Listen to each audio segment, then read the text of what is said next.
The night sky over Tokyo glowed like a second sun on March 9, 1945. But this wasn't the gentle light of dawn breaking over the imperial capital. This was something far more sinister. A man-made aurora of destruction that would forever change the nature of warfare itself.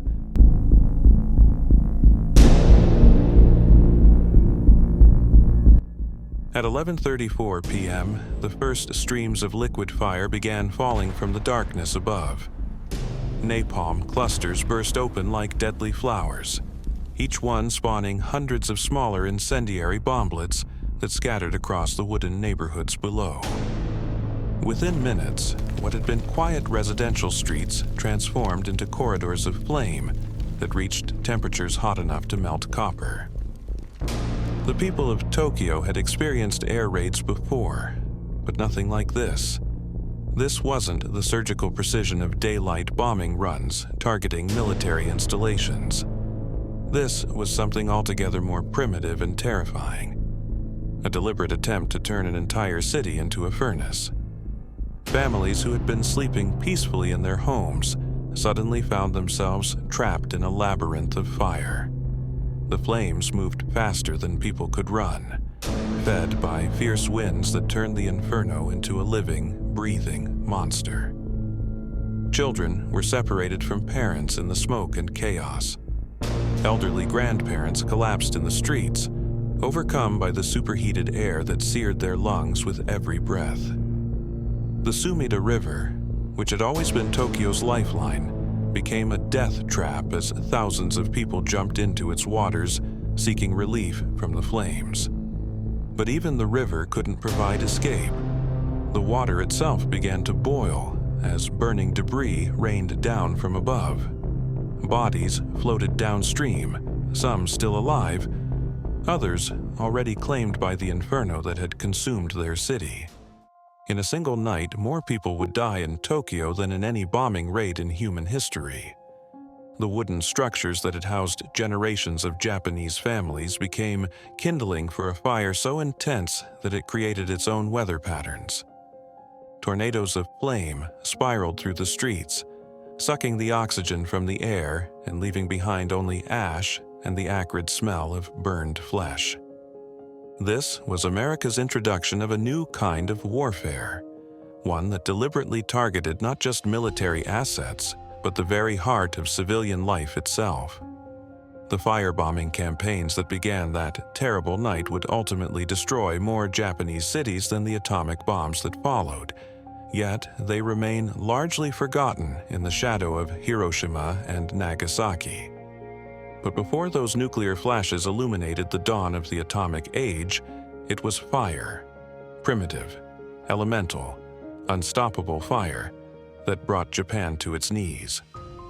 The men who ordered these raids believed they were shortening the war, saving lives by breaking the enemy's will to fight. The people who experienced them knew only terror, loss, and the desperate struggle to survive in a world that had suddenly transformed into hell on Earth. The story of how America came to rain fire from the skies is one of strategic desperation, technological innovation, and moral choices that continue to echo through military doctrine to this day. It began not with a single decision, but with a series of failures that pushed American commanders toward increasingly drastic measures. By late 1944, the Pacific War had reached a critical juncture.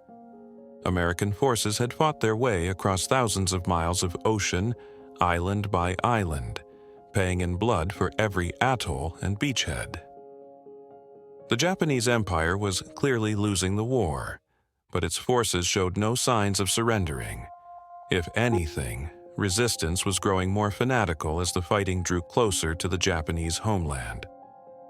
The Americans had pinned their hopes on strategic bombing, the theory that precise attacks on military and industrial targets could cripple Japan's war machine without the need for a costly invasion.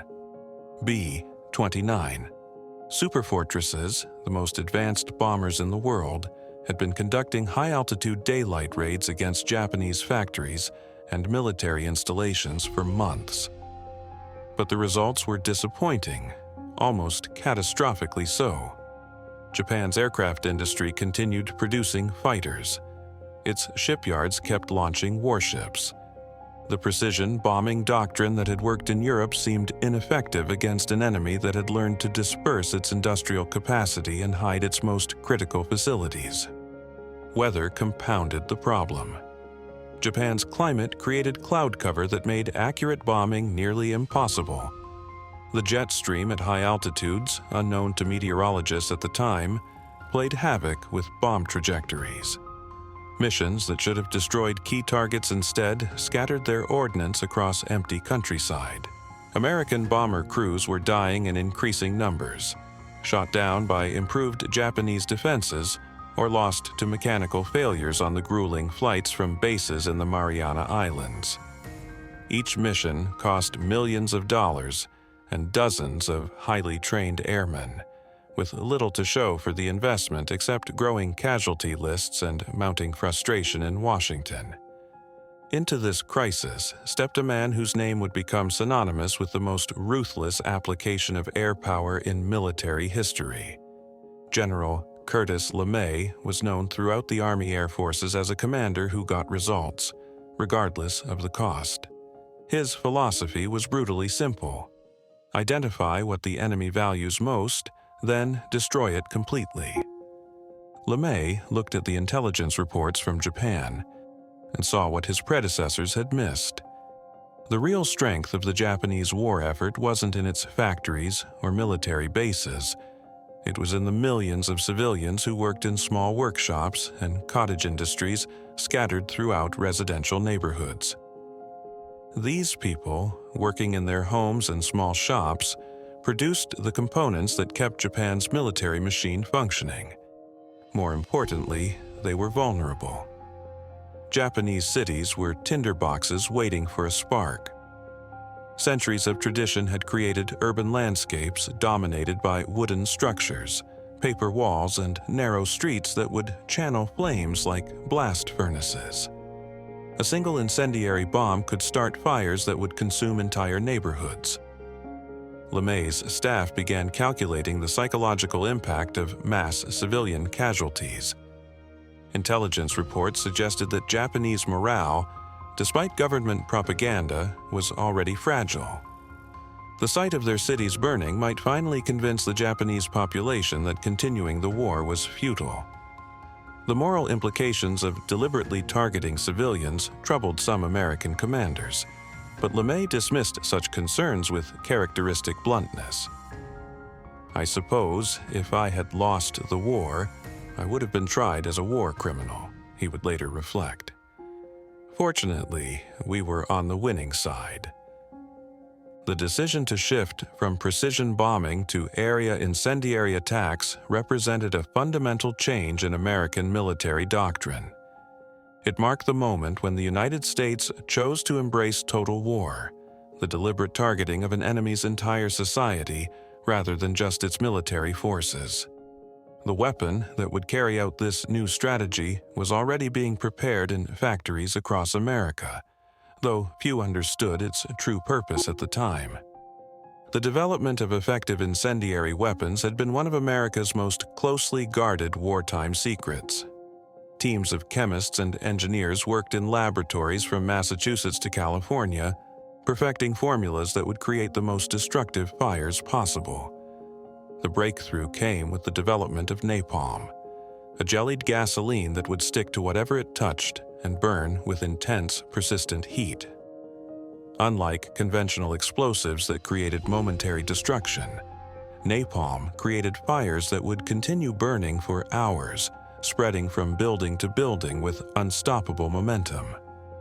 The M69 incendiary bomb became the delivery system for this new weapon of mass destruction. Each bomb contained 6 pounds of napalm gel surrounded by a magnesium casing that would ignite on impact. But the true genius of the design lay in how these individual bombs were clustered together. A single E-46 cluster bomb contained 38 individual M69 incendiaries, all packed together and designed to separate at a predetermined altitude. When dropped from 20,000 feet, the cluster would break apart at about 2,000 feet, scattering its deadly cargo across a wide area below. Each B-29 could carry dozens of these clusters, meaning that a single aircraft could start hundreds of separate fires across several square miles of target area. The logistical effort required to mount sustained incendiary attacks was staggering. On the island of Guam, Tinian, and Saipan, American engineers worked around the clock to extend runways and build fuel storage facilities capable of supporting massive bomber formations.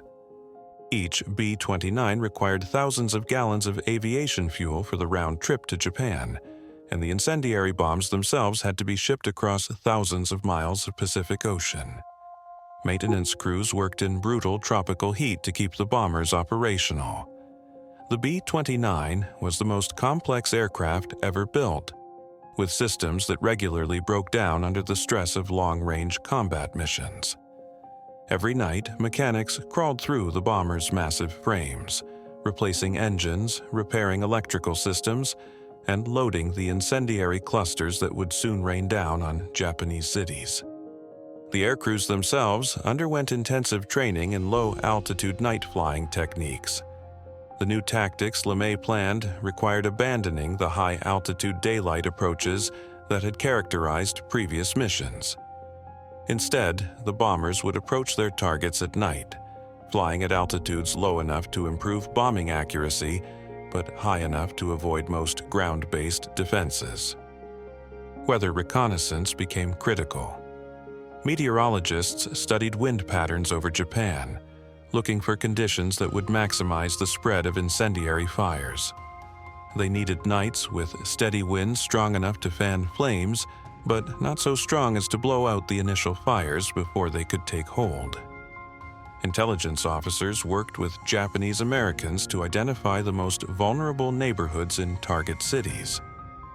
They studied construction techniques, population density maps, and even cultural practices that might affect how people would respond to fire attacks. Every detail mattered when planning operations designed to maximize civilian casualties. By early March 1945, everything was ready. Hundreds of B-29s sat on runways across the Marianas, their bomb bays loaded with thousands of incendiary clusters. Crews had been briefed on their targets and flight plans. Weather conditions over Japan were forecast to be ideal for the kind of massive fire raids that LeMay envisioned. The first test of this new strategy would come on the night of March 9th, targeting the heart of Tokyo itself. If successful, it would prove that American air power could devastate Japanese cities on a scale that would make continued resistance impossible. If it failed, the costly and controversial shift to incendiary attacks would be abandoned, possibly prolonging the war for months or even years. As the sun set over the Pacific on March 9, 1945, the largest incendiary attack in military history began to take shape in the darkness above Japan. The armada that took off from the Marianas that night represented the largest single bombing mission in Pacific War history. More than 300 B-29 superfortresses, each loaded with 6 tons of incendiary clusters, climbed into the darkness bound for Tokyo. The sound of their engines created a mechanical thunder that could be heard for miles across the tropical islands below. Major General Curtis LeMay watched the takeoffs from the control tower on Guam, knowing that the success or failure of this mission would determine not just his own career, but potentially the entire course of the war in the Pacific.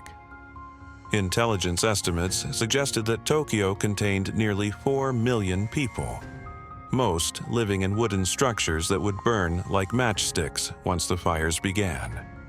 The flight to Japan took nearly 6 hours, with the massive bombers flying in loose formations across the vast emptiness of the Pacific. Unlike previous daylight raids, this mission approached under cover of darkness, with the bombers descending to altitudes between 5,000 and 9,000 feet, dangerously low by strategic bombing standards, but necessary for accurate placement of the incendiary loads. At 11:34 p.m. Japanese time, the first Pathfinder aircraft dropped strings of incendiaries across the Shitamachi district, Tokyo's most densely populated working-class neighborhood. These initial fires would serve as beacons for the main bomber stream, ensuring that subsequent aircraft would concentrate their loads in the areas already beginning to burn. The M-69 incendiary bombs scattered across the target area like deadly rain. Each cluster bomb burst open at predetermined altitude, releasing its cargo of individual firebombs across a wide area below. When the M-69s struck buildings, streets, or even people, their magnesium casings ignited instantly, spraying jellied gasoline in all directions and creating fires that burned at temperatures exceeding 1,800 degrees Fahrenheit. The initial fires spread with terrifying speed through the maze of wooden houses, narrow alleys, and paper-thin walls that characterized Tokyo's older neighborhoods. Within minutes, individual house fires had merged into block-long infernos. Within an hour, entire districts were consumed by flames that could be seen from aircraft still approaching the target from hundreds of miles away. The firestorm that developed over Tokyo that night created its own weather system. As heated air rose rapidly from the burning city, cooler air rushed in from surrounding areas to replace it, creating winds that reached hurricane force. These winds fed oxygen to the fires while simultaneously spreading burning debris across ever wider areas of the city. People caught in the firestorm faced impossible choices. Those who remained in their homes were often trapped as the fires moved faster than they could flee. Those who tried to escape often found their routes blocked by walls of flame or were overcome by superheated air that seared their lungs and caused them to collapse in the streets. The Sumida River, which normally provided Tokyo with fresh water and transportation, became a death trap as thousands of people jumped into its waters seeking relief from the intense heat. But the river couldn't provide the sanctuary they sought. Burning debris rained down from above, heating the water to scalding temperatures. Bodies floated downstream throughout the night, some still alive and struggling, others already claimed by the inferno. Emergency services were overwhelmed within the first hour of the attack. Fire departments found their equipment useless against blazes that burned hotter than their hoses could extinguish. Police and civil defense workers were forced to choose between trying to fight fires that couldn't be stopped and helping civilians evacuate areas that were already surrounded by flames.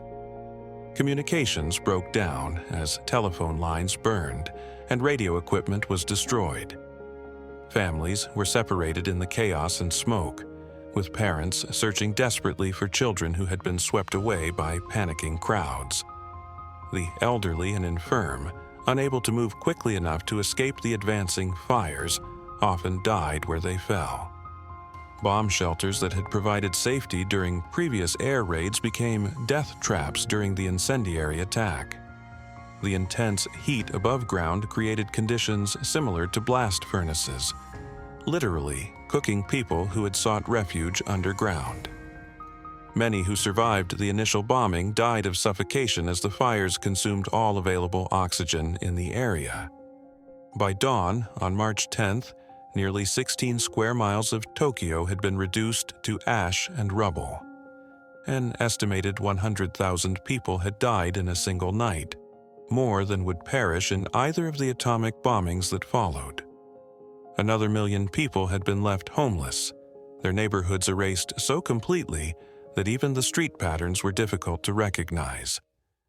The American air crews returning to their bases in the Marianas reported seeing the glow of Tokyo's fires from more than 150 miles away.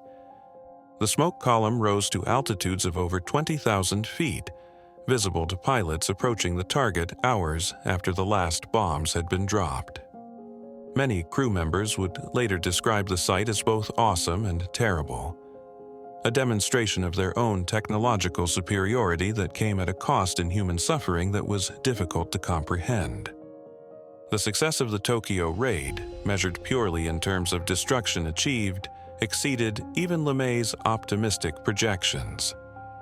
But it was only the beginning of a campaign that would ultimately reduce most of Japan's major cities to ash and fundamentally alter the nature of strategic warfare.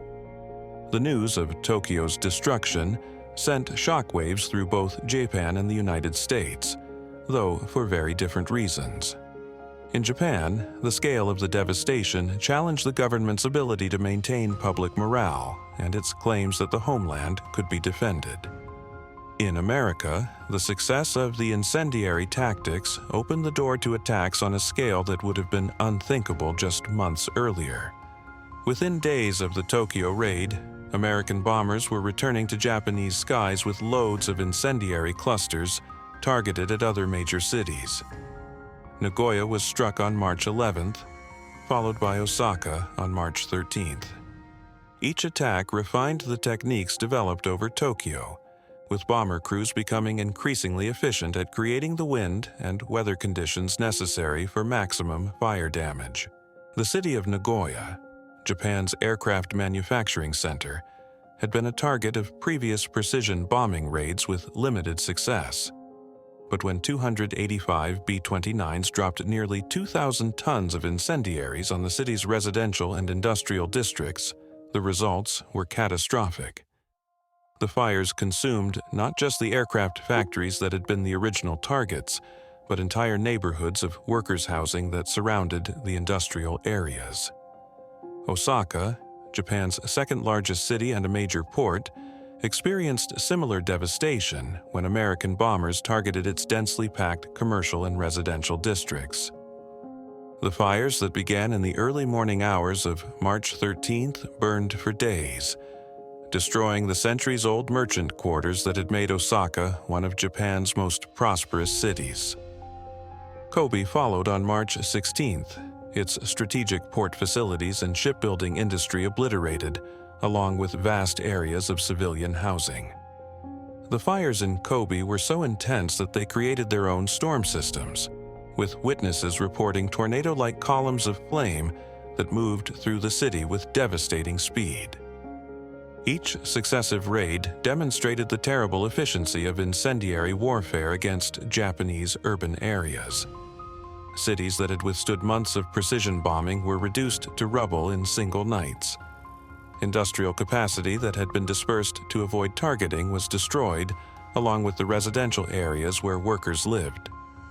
The psychological impact on Japanese civilians was profound. Air raid sirens, once viewed as warnings to take shelter, now signaled the possible complete destruction of their communities. Families who had endured previous bombing campaigns with stoic determination began to crack under the constant threat of incineration. American pilots, initially shocked by the scale of destruction they were creating, gradually became accustomed to the sight of burning cities below their aircraft. Some crew members reported feeling satisfaction at the obvious effectiveness of their missions. Others struggled with the knowledge that their targets included large numbers of civilians who had no direct connection to Japan's military efforts. The bomber formations themselves grew larger and more sophisticated as the campaign continued.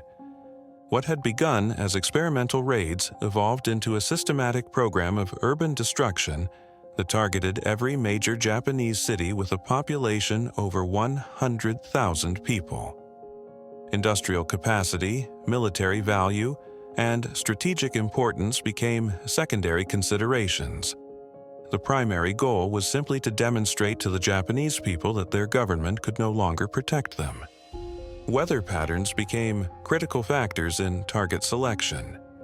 Meteorologists studied wind conditions, humidity levels, and seasonal weather patterns to identify nights when fires would spread most effectively.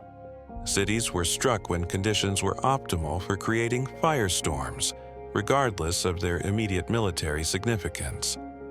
The logistics of sustaining such massive bombing campaigns pushed American supply systems to their limits. Ships carrying incendiary bombs from American factories had to maintain constant convoys across the Pacific.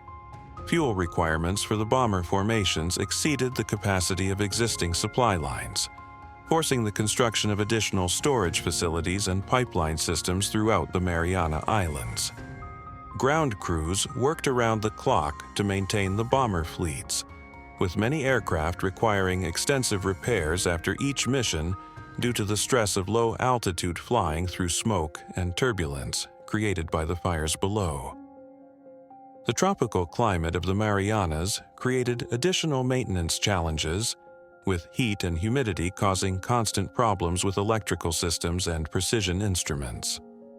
By the end of March 1945, the pattern was clear. American air power had found a weapon that could devastate Japanese cities with unprecedented efficiency. The question was no longer whether these attacks could destroy Japan's urban areas, but whether the psychological and economic impact would be sufficient to force surrender before an invasion became necessary. The human cost of this strategic success was becoming apparent both to American planners and to the Japanese people who were experiencing it firsthand. The individual stories emerging from Japan's burning cities revealed the human reality behind the strategic statistics that dominated American military planning. Each raid created thousands of personal tragedies that would haunt survivors for the rest of their lives. In Tokyo, a schoolteacher named Haruyo Nihei spent the night of March 9th searching through the burning ruins of her neighborhood for her 3 young children. She found their bodies the next morning in what had been their school's playground, huddled together under a slide that had provided no protection from the superheated air that killed them. She would spend the rest of her life wondering if different choices might have saved them. Kikuyo Nakamura, a widow who ran a small shop in Osaka, watched her life's work disappear in minutes when incendiary bombs turned her neighborhood into an inferno. She escaped with only the clothes she was wearing, joining streams of refugees who walked through the burning streets carrying whatever possessions they could save. The shop her husband had built over decades of work was reduced to ash and twisted metal.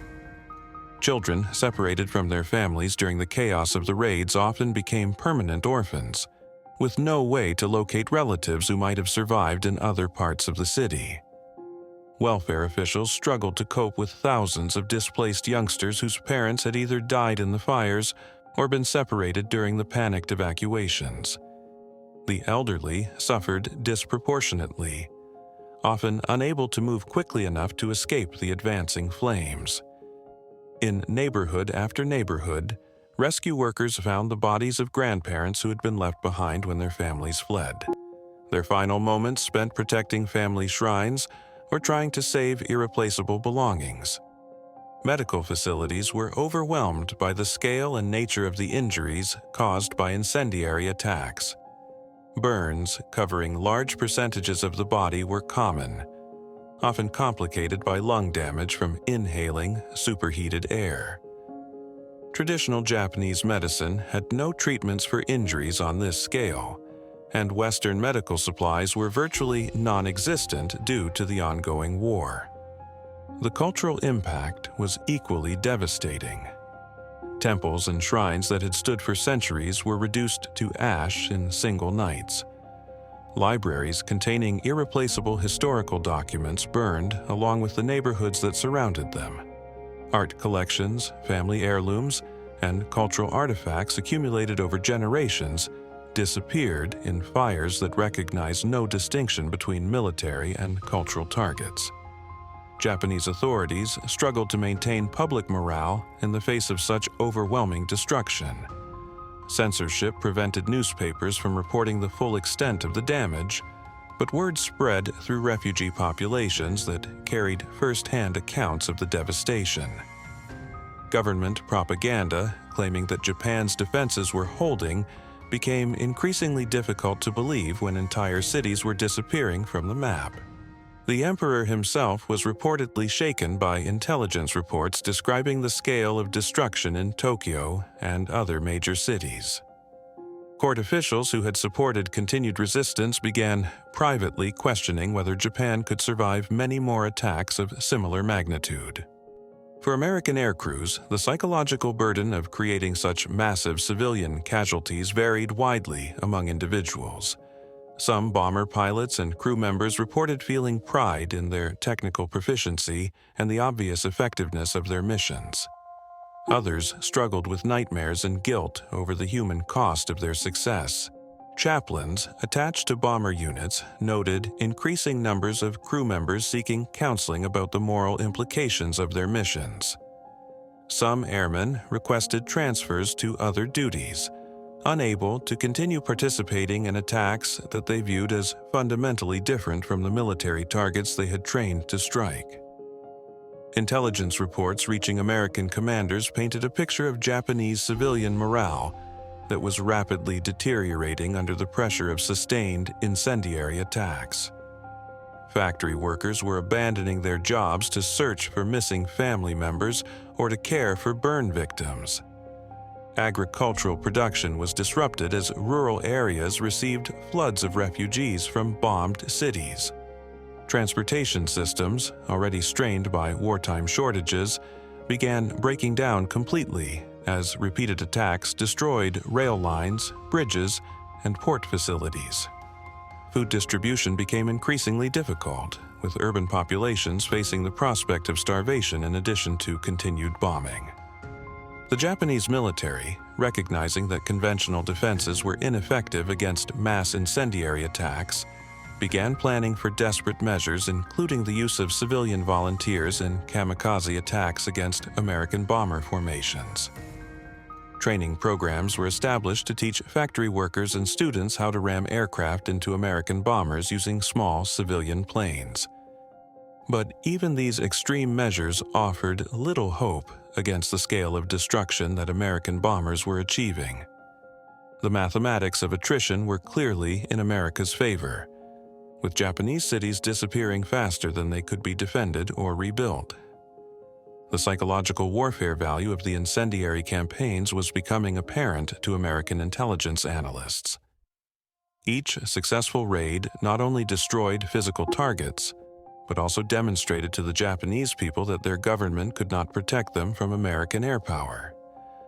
The cumulative effect was undermining support for continued resistance more effectively than any military defeat on distant battlefields.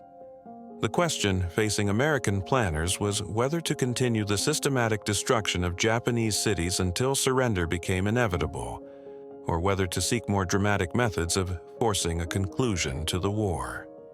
The answer would come from a military commander whose faith in air power had been proven by the success of the firebombing campaigns, but whose ultimate goals remained focused on breaking Japanese will to resist through the application of overwhelming force. General Curtis LeMay's transformation from a conventional strategic bomber advocate to the architect of systematic urban destruction represented one of the most significant shifts in American military thinking of the entire war. The man who had once focused on precision attacks against military targets now embraced a doctrine that made no distinction between combatants and civilians. LeMay's background as a navigator and later as a bomber group commander had taught him to think in mathematical terms about military problems. He calculated bomb loads, fuel consumption, and casualty rates with the same analytical precision that others might apply to engineering projects.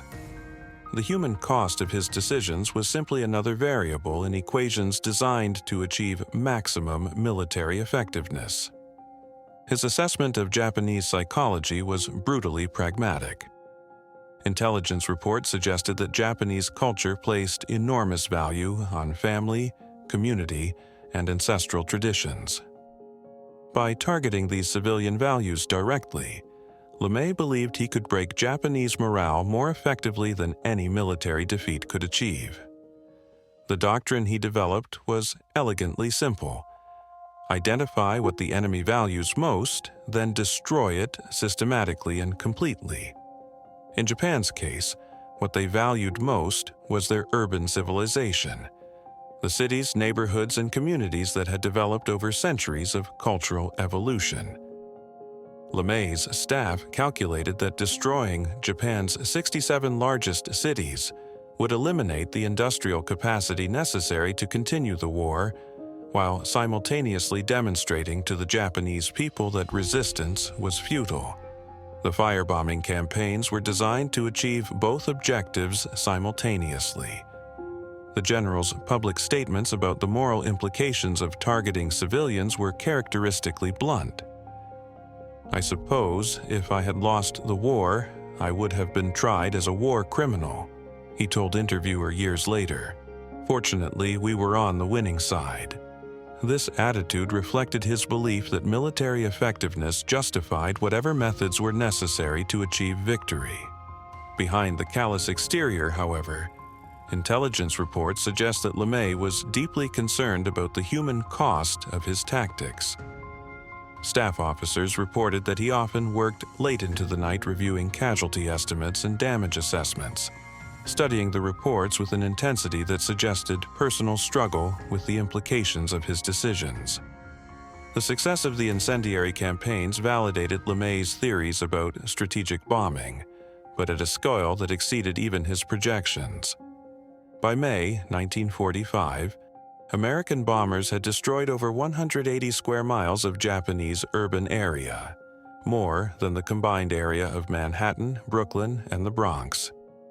Casualty estimates suggested that nearly 500,000 Japanese civilians had died in the attacks, with millions more left homeless. Production statistics confirmed the military effectiveness of the urban destruction strategy.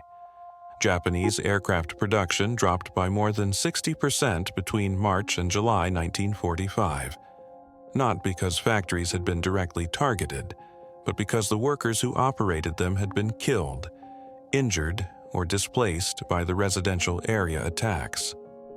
More importantly, from LeMay's perspective, intelligence intercepts suggested that Japanese leadership was beginning to recognize the futility of continued resistance.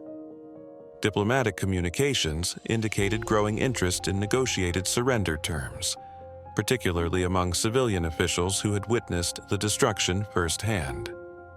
The systematic nature of the bombing campaigns created a psychological atmosphere in Japan that was unlike anything experienced during previous wars.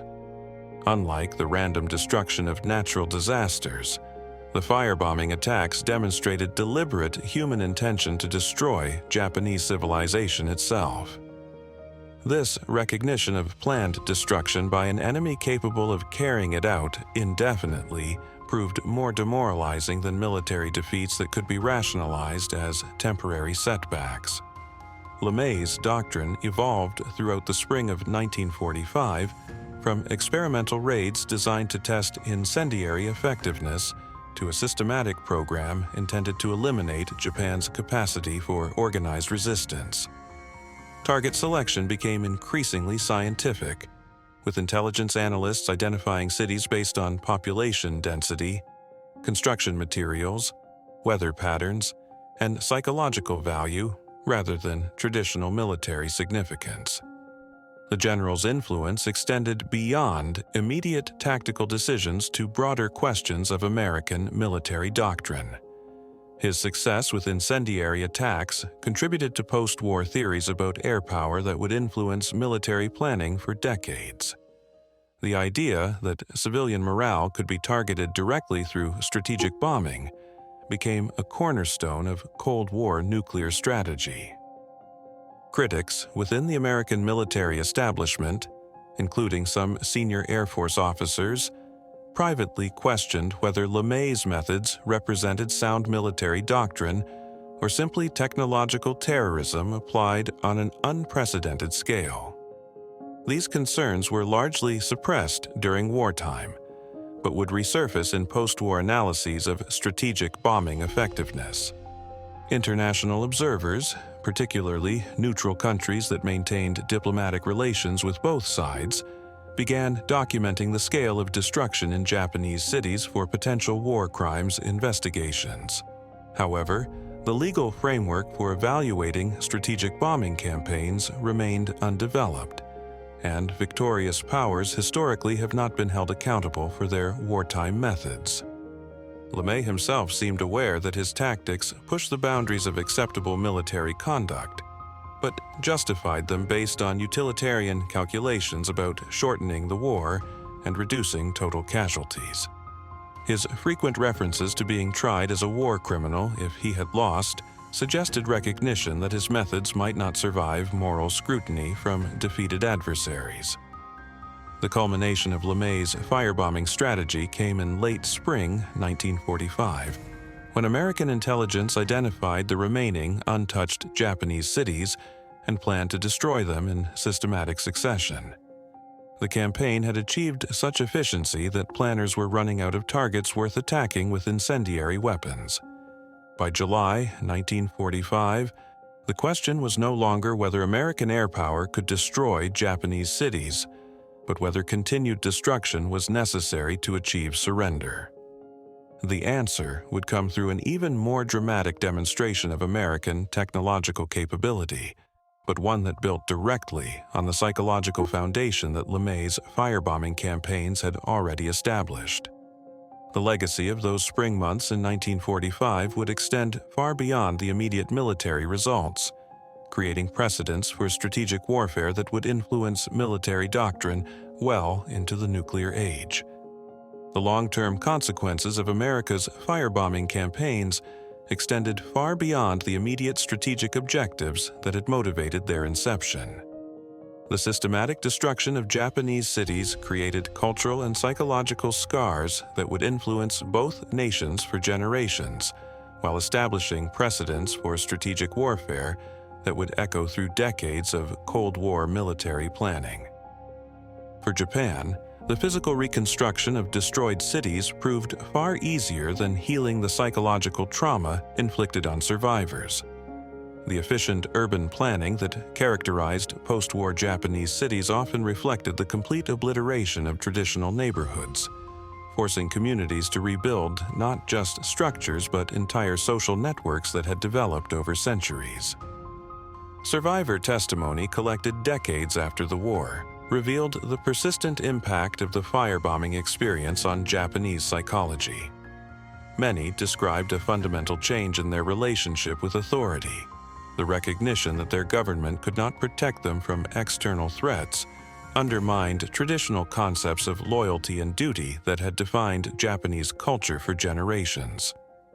The scale of civilian casualties caused by incendiary attacks exceeded those of the atomic bombings that received far more historical attention. Conservative estimates suggest that over 500,000 Japanese civilians died in firebombing raids, compared to approximately 200,000 killed at Hiroshima and Nagasaki combined. Yet, the cultural memory of the incendiary campaigns remained largely overshadowed by the dramatic impact of nuclear weapons. American military analysts studying the effectiveness of strategic bombing campaigns reached conclusions that would influence Cold War doctrine for decades. The apparent success of targeting civilian morale through urban destruction became incorporated into nuclear strategy, with planners assuming that similar psychological effects could be achieved through the threat of even more massive destruction. Intelligence reports from occupied Japan confirmed that the firebombing campaigns had been more effective at undermining Japanese will to resist than traditional military victories. Interviews with Japanese officials revealed that the systematic destruction of cities had convinced many leaders that continued resistance was futile, contributing to the decision to surrender even before the atomic bombings occurred. The humanitarian implications of deliberately targeting civilian populations became a subject of ongoing debate among military ethicists and international legal scholars. The precedent established by the firebombing campaigns complicated efforts to develop clear distinctions between legitimate military targets and protected civilian areas in subsequent conflicts. Veterans of the bombing campaigns experienced varying long-term psychological effects from their participation in attacks that killed hundreds of thousands of civilians. Some maintained pride in their contribution to ending the war quickly, while others struggled with guilt over the human cost of their technical proficiency. support systems for addressing these concerns remained limited for decades after the war ended. The technological innovations developed for incendiary warfare found applications in subsequent military conflicts, with napalm and similar weapons being used extensively in Korea and Vietnam. The tactical lessons learned over Japanese cities influenced American military doctrine throughout the Cold War period, often with controversial results. Japanese cities, rebuilt with modern construction methods, proved more resistant to fire than their traditional predecessors. But the memory of vulnerability to air attack influenced urban planning and civil defense preparations throughout the post-war period. The psychological impact of having been helpless against aerial destruction shaped Japanese attitudes toward military security for generations. International humanitarian law evolved partly in response to the precedents established by strategic bombing campaigns against civilian targets. The Geneva Conventions and related agreements attempted to create clearer protections for non-combatants, though enforcement mechanisms remained limited and controversial. The debate over whether the firebombing campaigns were necessary to achieve Japanese surrender continued among historians and military analysts for decades. Some argued that the psychological impact of urban destruction made invasion unnecessary, while others contended that Japan would have surrendered anyway due to Soviet entry into the war and other factors. Modern military technology has made the kind of systematic urban destruction achieved over Japan in 1945 possible on even larger scales, raising ongoing questions about the role of civilian targeting in strategic warfare. The precedents established by LeMay's campaigns continue to influence military planning and international law in the contemporary period. Perhaps most significantly, the firebombing of Japanese cities demonstrated that modern warfare had fundamentally changed the relationship between combatants and civilians. The traditional concept of battlefield-confined combat had given way to total war, in which entire populations became legitimate targets for strategic purposes. The silence that fell over Japan's burned cities in the summer of 1945 marked not just the end of a particular military campaign, but the beginning of an era in which civilian populations would live under the constant threat of destruction from increasingly powerful weapons. The fires that consumed Tokyo, Osaka, and dozens of other cities on those terrible nights had illuminated a new reality of warfare, one in which the distinction between soldier and civilian, between battlefield and homeland, had been permanently erased. The embers of those fires still burn in the collective memory of both nations, a reminder of how quickly civilization can be reduced to ash when technology serves the darkest impulses of human conflict. The survivors who witnessed their cities transformed into furnaces carried those memories forward, ensuring that the lessons of that terrible spring would not be forgotten by future generations who would inherit both the technological capabilities and moral responsibilities that such power demands. In the end, the firebombing campaigns achieved their immediate strategic objective, Japan's surrender and the end of World War II.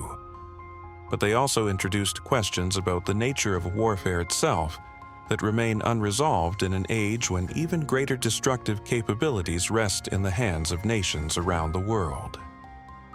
The fires that consumed Japan's cities may have ended one war, but they lit a flame of moral questioning that continues to burn in debates over military ethics, civilian protection, and the appropriate limits of strategic warfare in the modern world.